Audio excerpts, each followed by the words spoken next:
Hello and welcome to another episode of the Business of Business podcast. I'm your host, Roy. Of course, we are the podcast that brings you a wide variety of guests to speak about a lot of diverse topics to help you be more successful in your business. Sometimes, unfortunately, we don't know what we don't know, and these speakers give us some great ideas. And then sometimes we do know where we need some help, but we're looking for just that right professional to help us out. And so today we are fortunate enough to have an awesome guest. I've been waiting for a couple of weeks to get him on the show. His name is Ari Galper. He is going to talk about how to succeed in the new economy with trust-based selling. He is the world's #1 authority on trust-based selling. He's the founder and CEO of Unlock the Game. In his new book, Unlock the Sales Game, has become an instant bestseller among business owners and entrepreneurs across the globe. Ari is the world's #1 authority on trust-based selling and has been featured in CEO Magazine, Forbes, Inc. Magazine, Sky News, and the Australian Financial Review. As trust becomes the most important currency in the new economy, the act of selling as a dehumanizing process with endless chasing has been completely reinvented and anchored in the timeless values of integrity and trust through trust-based selling. In his best-selling book, Unlock the Sales Game, Ari describes his revolutionary sales approach based on getting to the truth and why having a mindset of focusing on deep trust instead of the sale is ironically 10 times more profitable. Ari, thanks so much for taking time out of your day. Welcome to the show, first off. Appreciate it. Thanks for having me. Hey, you bet. I mean, this is just, like I said, I've been excited for the last few weeks to talk to you because this is what I try to preach all the time I get a chance to, is this trust-based selling. And it's just so much, I guess I can sleep at night when I do that. So anyway, let's just talk a little bit. If you could tell us a little bit about your background. I know that you were raised in the U.S. and now live in Australia. So that's awesome. But kind of tell us how you got here, how you decided to write this book, kind of how everything came together for you. Yeah, so I'm from California originally. Met my wife online about 20 years ago on a dating site. This is prior to swiping. It was more of a DOS where they email you a photo and a couple notes. So she was working in Los Angeles. We kind of connected there, dated for a while. And then she said, come visit my family, in Sydney. I was like, wow, Australia is kind of far, but I'll give it a try. So came out here, got engaged, we got married here, moved back to LA.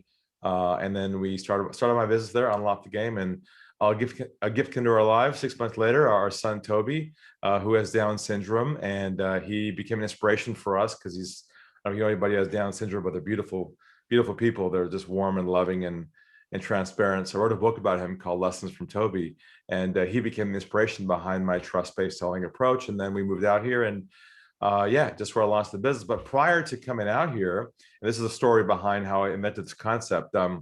I was a sales manager in a software company. I was managing 18 people underneath me, and it was a fast-growing, high-tech company. We developed the first online website tracking software to track website behavior, user behavior through websites. Now it's called Google Analytics, where you can collect statistics on your visitors. But so we launched this product and real-time viewing, and the leads came across my desk. There were big opportunities. As one came across my desk to me, and I called them back. We had a good conversation, and it was a big company. They had multiple websites, big opportunity.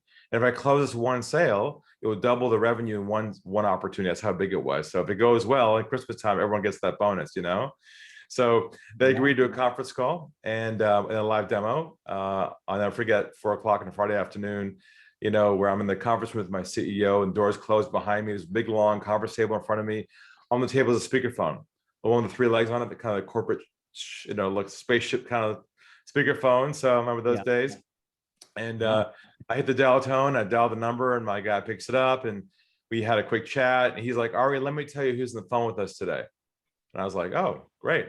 I didn't know someone else would be there. He says, next thing I hear is, my name is Mike, I'm CEO. I was like, oh, this is good. My name is John, I'm head of IT. Oh, this is perfect, My name is Julie, I'm head of marketing. This is even better. I mean, everybody on this call was basically a decision maker. I'm talking about, this is like the call you hope to get as often as possible. Yeah, right. It's going to happen. It's going to happen today. So I introduced myself, began to give them a live demo over the web, showing them all the information we collect for them. And it was the first time they saw this kind of stuff. And I started hearing this noise on the phone call, like, wow, this is great. This is amazing. I can't believe we can see this. They start asking me all kinds of questions. How does it work? How do we install it? What's technology? And I had all the answers. I was competent technically. I read the sales books, CDs in my car back then with the seminars. I did all my rapport. And I mean, seriously, Roy, there's so much chemistry on this phone call. It was like a love fest on the phone. You know what I'm talking about? I do. The rare opportunities. Yeah, it just all happened at one time. I'm saying to myself, man, there's no resistance here at all. This is like the dream sales call. And so an hour goes by, I'm answering questions and it's all going well. Call kind of comes to an end. My guy says to me, Ari, thank you so much. We love what we're seeing here. Give us a call a couple of weeks, follow up with us, and we'll move this thing forward. I was like, oh, thank you, God. You know, my boss is like, you know, nice job, Ari, you know, and I mean, it could not be in a better editing. And so I said my goodbyes. I took my arm and my hand and I reached for the phone in the middle of the speakerphone, hit the off button on there. As I'm reaching for the off button by complete accident, now it's the divine intervention. My thumb hit the mute button instead of the off button. They were like right next to each other, and I hit the wrong button by complete accident. And a small click happened, and they thought I hung up the phone. And in that split second, a voice inside of me said, Ari, go to the dark side, be a fly in the wall, go where no one's ever gone before in the world of sales, right? So just for a second, I pulled my thumb back. They started talking amongst themselves, thinking I had left the call. So what would you imagine, not a trick question, that they would have probably said after a call like that? What would you expect them to say? Well, I think they probably somebody would have said probably, yes, we're interested, or no, we're not, and gotten into the whys and wherefores, maybe even had some, you know, if one was interested, one wasn't, maybe even started having some dialogue about what more they needed from you or from your product. You would think that, right? Well, here's what they said verbatim, word for word. I'll never forget. That's why we're all here today. What they said was this. They said, we're not going to go with him. Keep using him for more information and make sure we shop someplace else cheaper. Knife in heart, twist. I was in a state of shock. Wow. I was like, what? And I finally hit the off button on the phone. Yeah. I turned my chair, looked at the wall, and I said to myself, what did I do wrong? I was professional. I was competent. I studied sales my whole career from all the gurus. They were happy. I gave value. I over-delivered. And the first big epiphany hit me, and that was this. That somewhere along the way, it has become socially acceptable not to tell the truth to people who sell, right?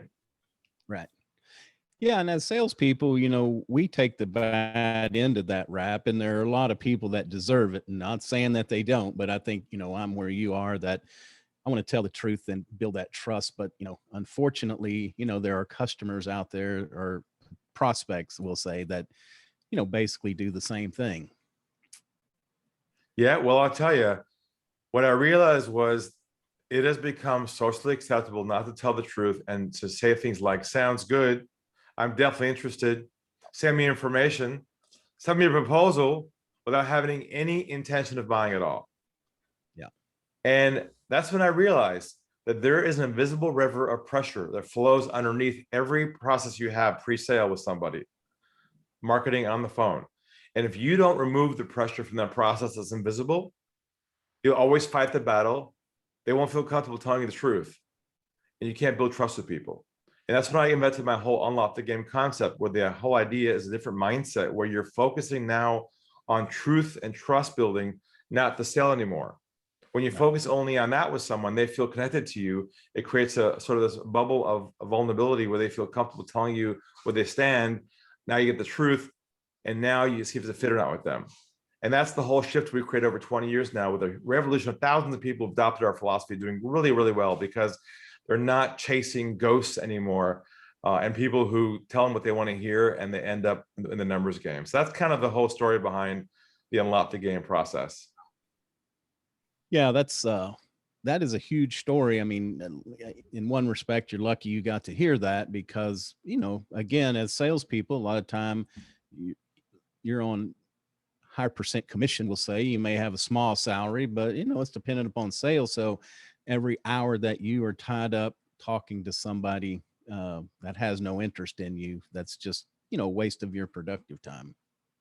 Yeah, look, I had to go through the pain myself and suffer and get dehumanized and rejected and feel like this in order to come out the other end of this thing, to realize there's an answer to this. And, growing up at home, I experienced like that as well. At the dinner table, I was suppressed a lot. I couldn't tell my truth. I was rejected.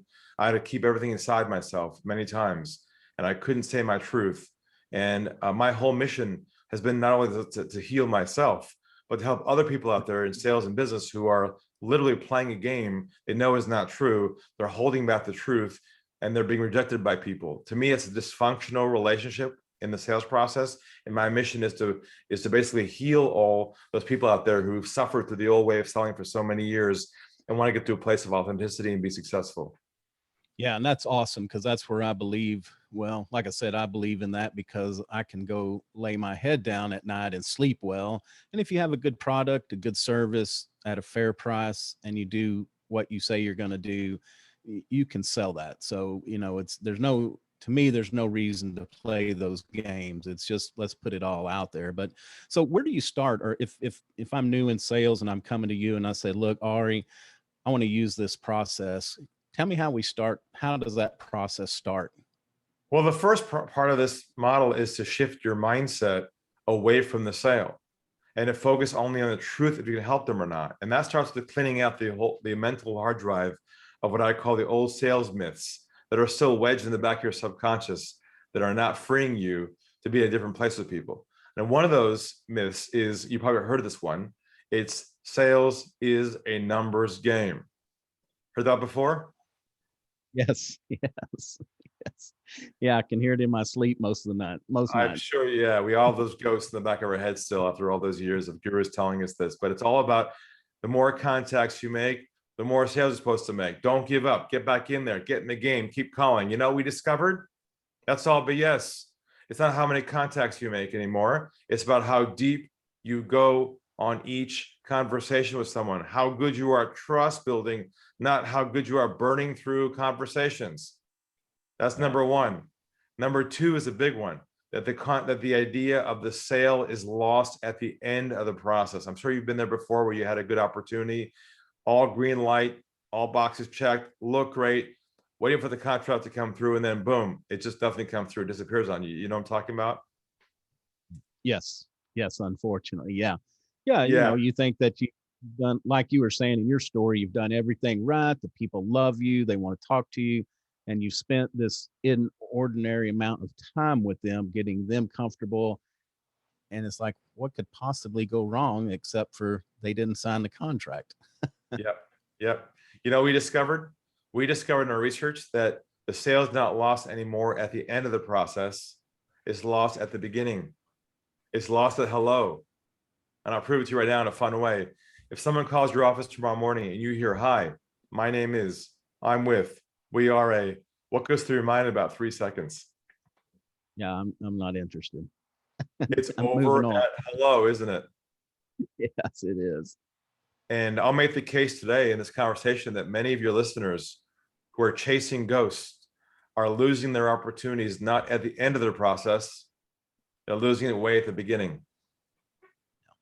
Yeah, because it's a good story that you told, because I think there's probably a lot of that going out there, is that they're using you for information or leverage, because they could take whatever information you've given them and leverage it against their current supplier or whatever that may look like as well.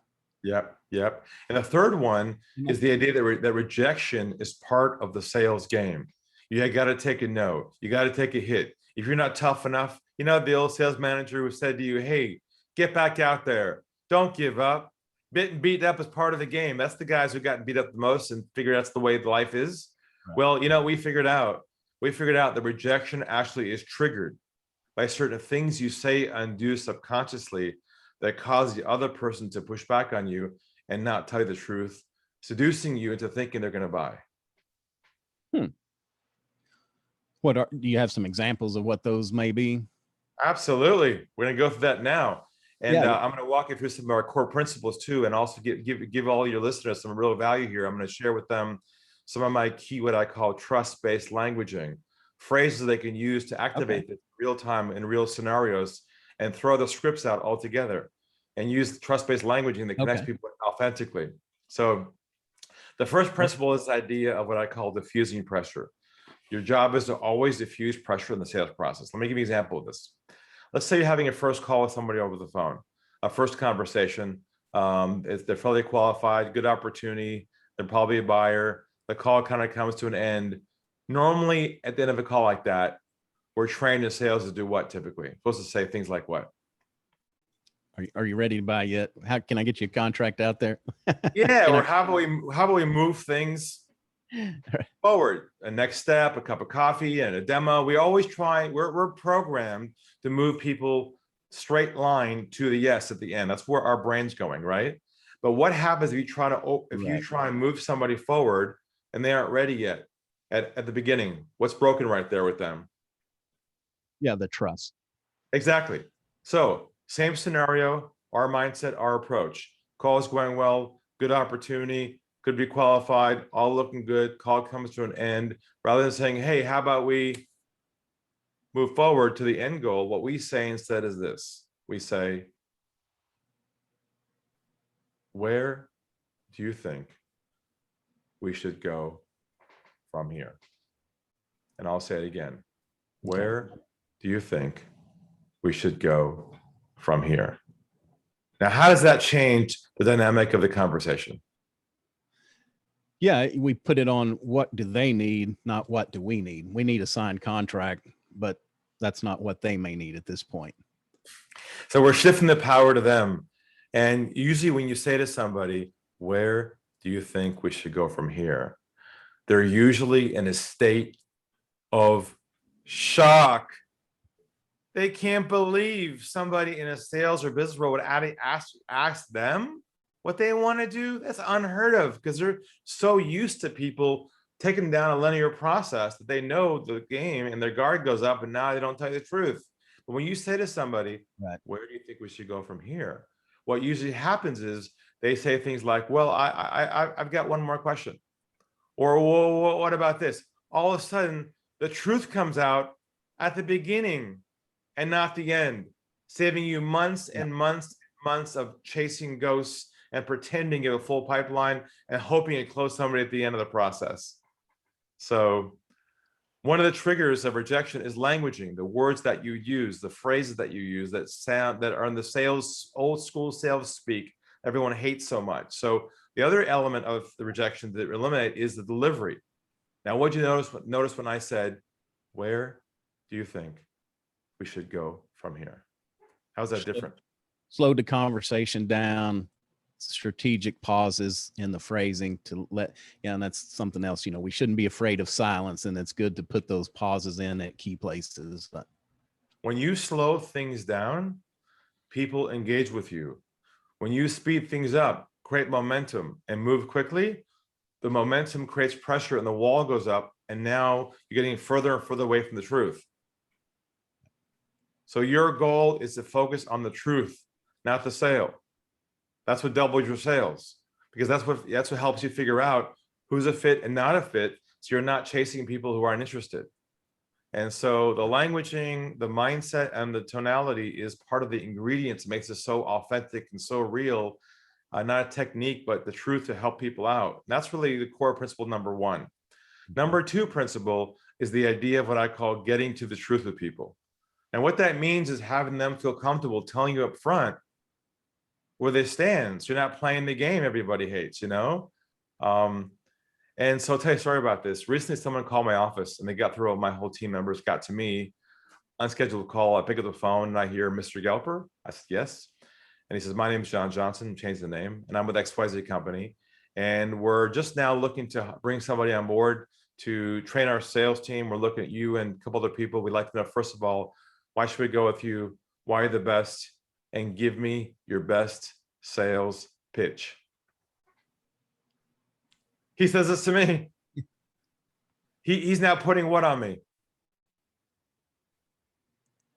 Pressure, right? What? Oh, yeah. He's now pressuring me to start doing the dance, the sales dance where I'm supposed to pitch myself. Right, exactly. So I went back to my mindset, took a deep breath. They're a big company. You recognize the name, they're $1 billion company. I took a deep breath, got centered, lowered my voice. And here's what I said back to him. What I said to him was, well, isn't that interesting? What was his response to that? Oh, I wasn't done yet. That was a long pause there. That's what usually happens. You jump in like, oh shit, now what are you gonna say? Right. And then I said to him, well, isn't that interesting? I said, over here at our company, we have a very similar processes to you where we gather information, ask them questions, see if we're a good fit.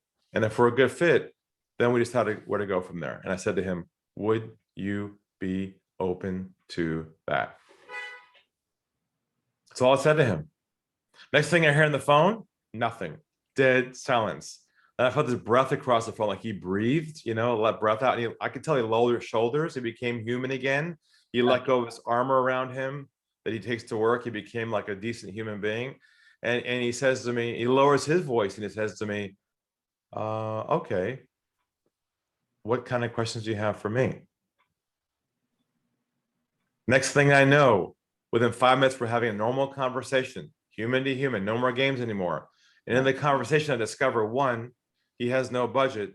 2, he's not a decision maker. And 3, he's just curious as to what I do. Okay. Interesting.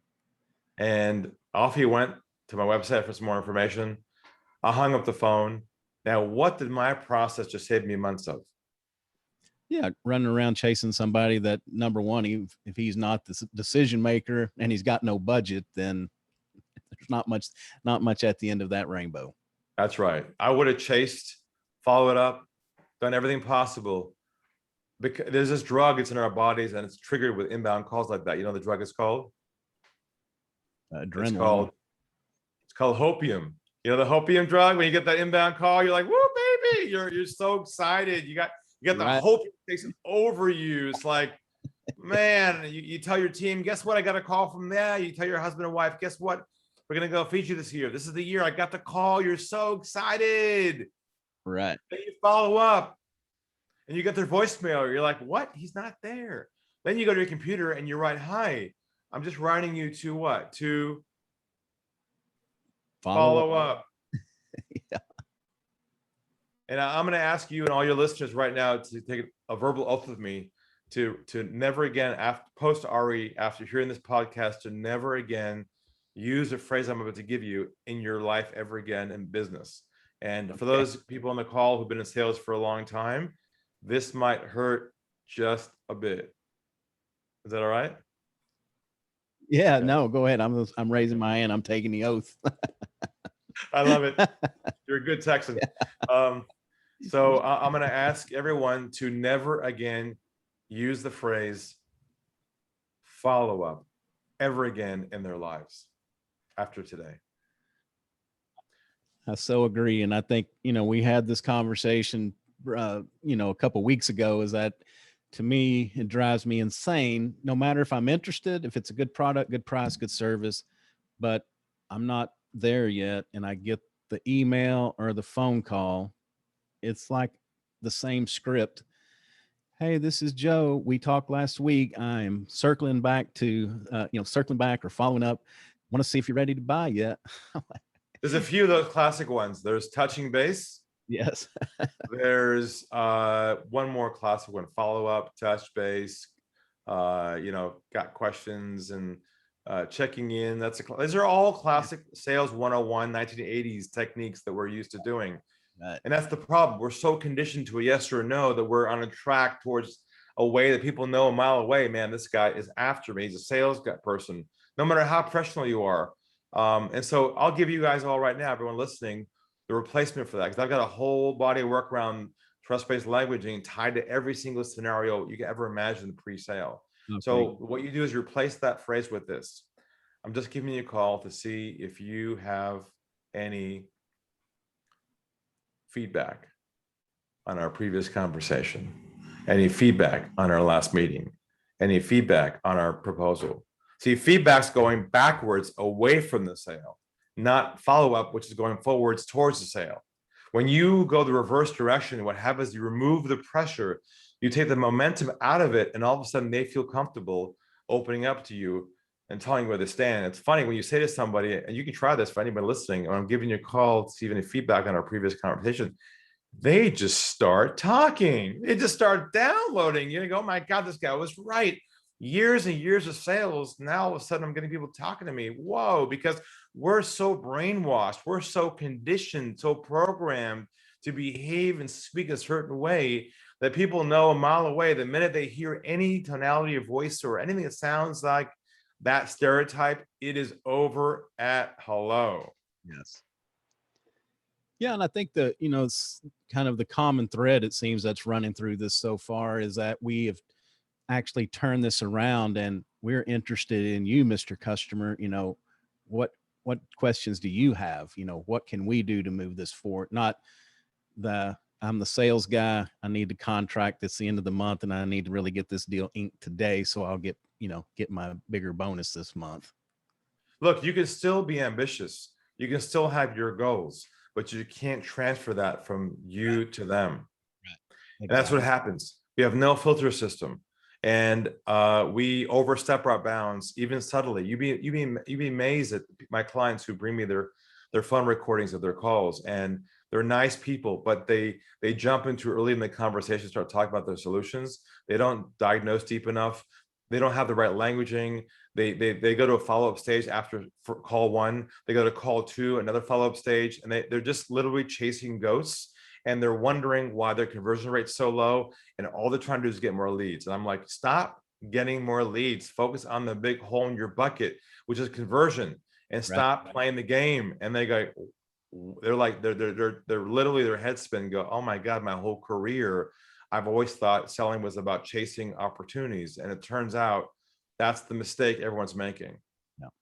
Yeah, we need to take care of those leads that we have, because I think there's ways that we can bring people around and not push them away. A lot of times, I will say that we push away in talking about the phone conversation. I hear these that it's like there's a script, and it's like, hello, Mr. Smith, and it's like a robot reading it. And I had a call that a young lady said, hey, great, I want to come in and take a look at this. Okay, well, wait just a minute. Let me tell you. And she said, great, that sounds good. When can we make it? Okay, well, hang on just a minute. Let me finish. I'm like, oh my gosh, this person blew through 3 stop signs. All they had to do was just be quiet. That's all they had to do, is be quiet and say, we'd love to see you. When can you be here? That's right. That's right. It's like somebody gave them a script and said, you got to get all 300 words in before the whole industry has been brainwashed and programmed and wired to do a certain behavior that creates what I call a dysfunctional relationship from hello.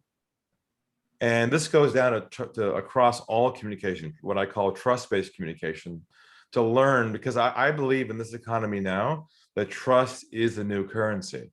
Mm-hmm. And if you aren't consciously putting trust in your sales process for your whole company, your whole business, I'm not saying, being trustworthy. I'm saying consciously putting trust into your process as a conscious effort and realization. If you're not doing that, just showing up and doing your thing, man, you're playing the numbers game, and you're going to be hitting some serious pain soon. Yeah, that's for sure. So there's one more principle if we got some more time. Yeah. No, that's what I was going to ask you. What's your next principle there? Yeah, the last principle is idea, what I call being a problem solver, where you replace being a pitch person. You probably heard of the 30-second commercial or the elevator pitch. Those things that we're taught to do. Exactly. Yeah. Someone says, what do you do? And I'm like, oh, I'm a business coach, or I sell software. See, our identity is tied to our solutions. So when someone says, what do? We say, oh, I'm a financial advisor. We just connect to that prototype image. So what we help people understand and help companies do is translate their pitch into what I call a problem conversation, where when you meet somebody, you don't focus on your solution at all. You focus only on their world, what their problems are. So if you meet somebody, you don't say, I'm a X. You say, I help business owners solve 3 problems, A, B, and C. You focus in on their problems. You don't talk about your solution. It's too premature to offer a solution to diagnose their problem. And that's what creates that connection. I got a story for you real quick too that might bring this more alive for you. A few years back, I was brought back to the US to a big sales team, high-tech company, a big room, 500 people in the room. And right about lunchtime, I was doing my thing, and there were 4 or 5 guys in the corner of the room with their arms crossed, just like this, looking at me. And I get it all the time. Big companies, lots of few guys in the corner like this, and they're, you can feel that arrogance, and they're looking at me going, who does this guy think he is? I've been in this business for 20 years. No one knows more than I do. I've been in the game. I'm successful. I get it all the time. And so I'm prepared for this. And so right about lunchtime, I said, before we go to lunch, everyone, we're going to do one more thing. We're going to make live sales calls in the room right now to your toughest prospects you can't reach. And I reach over the table and I pull out a speakerphone pre-wired in the whole room, and I slammed it on the table. We're going to make live calls on this room right now, on this phone, to prove to you this is the future where selling is going. And the whole room's like frozen like this, and one guy goes, what? I said, now don't worry. You're not going to make live calls in the room in front of everybody right now. Guess who's going to do it? Me.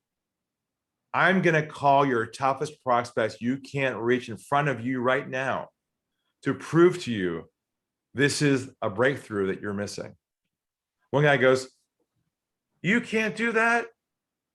You don't even work here. You don't know our technologies. You don't know our product lines. You don't know our server levels of all this complex gobbledygook. I said, it's not about your solutions, my friends. It's about the problems you help people solve. You stay in that zone, man. You're unlimited opportunity. So one guy gets up, he walks down the aisle, kind of heavyset guy with a folder in his hand. And I said, come on down, come on down. He comes forward. I said, what do you have for me? He says, I'm what's called a win-back rep. My job is to win back the old clients we lost. I got 10 a year. Each one's worth 7 figures. If I close 1 a year, I'm a hero in the company. That's how big it is. But here's one for you. We lost one last year, a big opportunity client of ours. We shipped a brand new laptop for the sales team offshore for a big meeting, and it was a surprise gift to everybody. And the boxes arrived, unfortunately destroyed. The screens were broken, and the laptop was crushed. It was terrible. There was just such a bad moment for this to happen. They called us back and they cut the whole contract off. We lost the entire account off that one experience. It was terrible for everybody. And my job is to win them back. The problem is I can't get past the gatekeeper. I've tried everything. I've tried to go through her, incent her, date her, trick her, every trick in the book. I can't get the decision maker the gatekeeper to get to the decision makers to get this thing going again. So here you go, Ari, you give her a call. I said, no problem. So I got her name and number. I walked over the phone. I said, please, everyone, please keep it down. This is a live call right now. Their whole room's still what? Yeah, they're stiff. They're just freaking out because their biggest fear that would happen to me that they're used to is what? Rejection. Correct. Especially in their world, yes. In their world, rejection is normal. Yeah. In my world, we never trigger it. Yeah. So I have no fear. I teach my clients the same thing. So I dial the number, phone rang in the whole room. They're real quiet. And guess who picks it up? The gatekeeper. Her name is Julie. She says, hello, this is Julie. And I proceeded to say this. What I said was this. I said, hi, Julie. My name's Ari with XYZ Company. And I'm hoping you can help me out for a moment. I had a role play for a second. How would you respond to that if someone said that to you in that manner? What would your reaction be to that? Of course. How can I help you? Exactly. That's called a two-way dialogue at hello for people who struggle right. At hello, which are most people. That creates an open communication. So then I said this. I said, well, I'm just giving you a call for only one reason only. And that is to apologize. What happened last year When we shipped you the laptops, they came destroyed. You called us back. We cut the contract up. We were upset with us, and it was a terrible experience for everybody. It was probably painful for you as well, and for everyone involved. And I just wanted to simply call to apologize on behalf of myself and my company for that horrible experience that we put you in front of. That's all I said. Next thing on the phone, you know what I hear next? I hear, let me tell you, I was there. I opened the boxes. I couldn't believe it. I was so upset too. I was embarrassed. It was horrible. She started talking and talking and talking. It was like a whole dam opened up and the whole truth just came out. And she even says, oh, and I'm involved with the decision-making process to bring you guys back on again. Surprise. The whole time the guy's trying to go through her, turns out he's the linchpin for the whole thing. So the whole room's in a state of shock. And she comes full circle. And I said, look, I just want to again to apologize for that. It sounds terrible. And I just want to see if you'd be open to us figuring out a way to heal old wounds and begin again with a fresh start and see if we can build trust again from the beginning to prevent this happening again. Would you be open to that? That's all I said to her. There's a pause. And next thing she says is, that sounds good. Let's schedule a conference call and move this thing forward. Next thing I know, she's rattling off phone numbers and Zoom links, conference calls and VPs. I'm writing down, get this note, give me your pet. I'm writing down phone numbers, contacts, schedule dates. And I said to her, look, it'll be myself or my colleague. One of us will be in the call. Is that all right? That's fine. Doesn't matter who's there because I'm going back to home. And she's scheduling the phone call, like pulling everyone in, all the decision makers, the VPs on this call, and we got it all scheduled. And look, and I say thank you so much. And we're about to end the call. And she says one more thing to me at the end of the call. You know what she says? What was that? Thank you for being the only person in your company who actually listened to me rather than try and go through me. Yeah.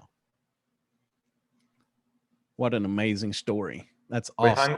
We hung up the phone and the whole room, it was like they saw Jesus Christ for the first time. They're like, what?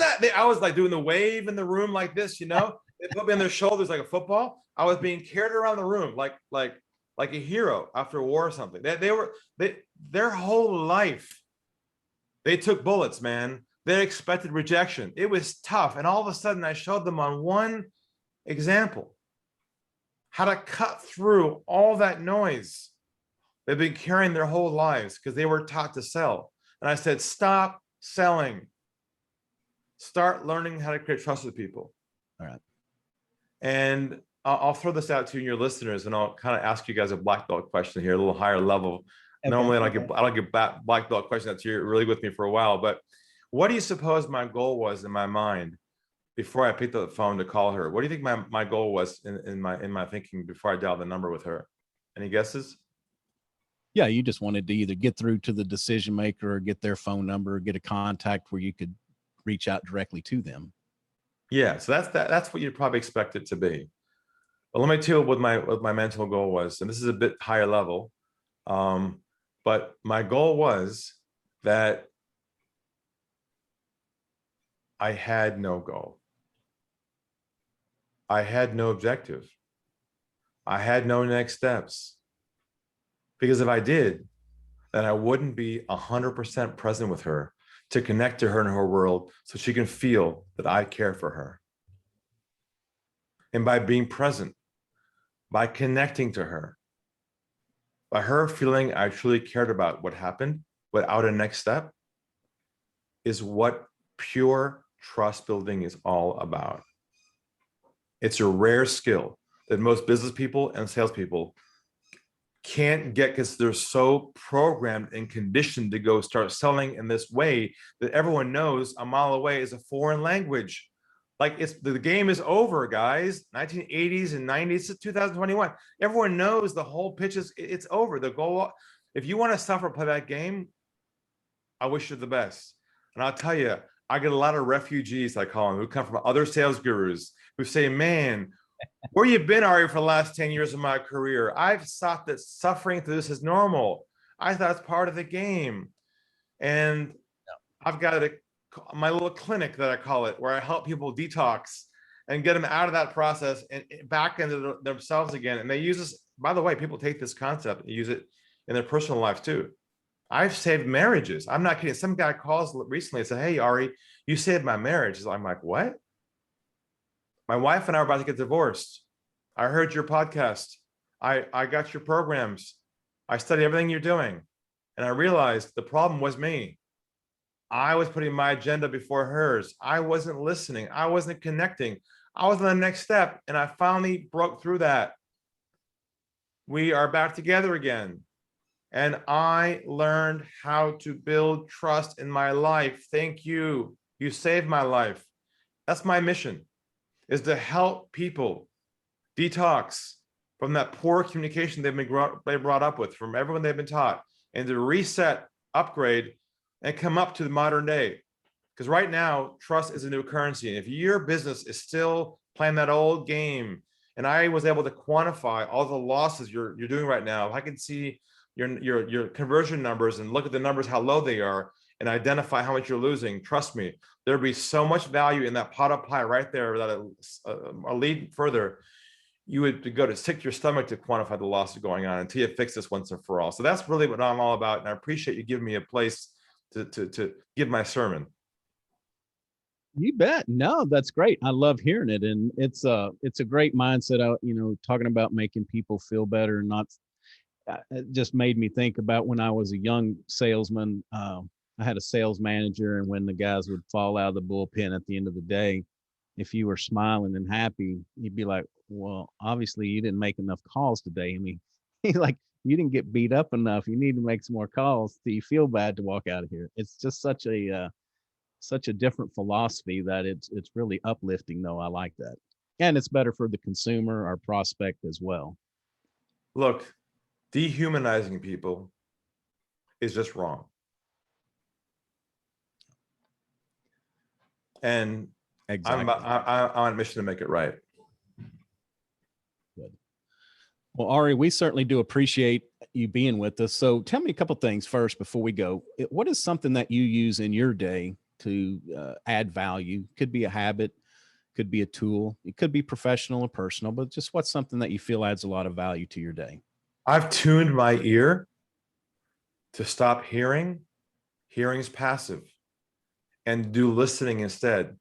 Listening's active. People think, oh, I'm a good listener. Oh yeah, I listen to people. But I discovered, no, you don't listen. You're hearing, but your brain's already on the next step. Yes.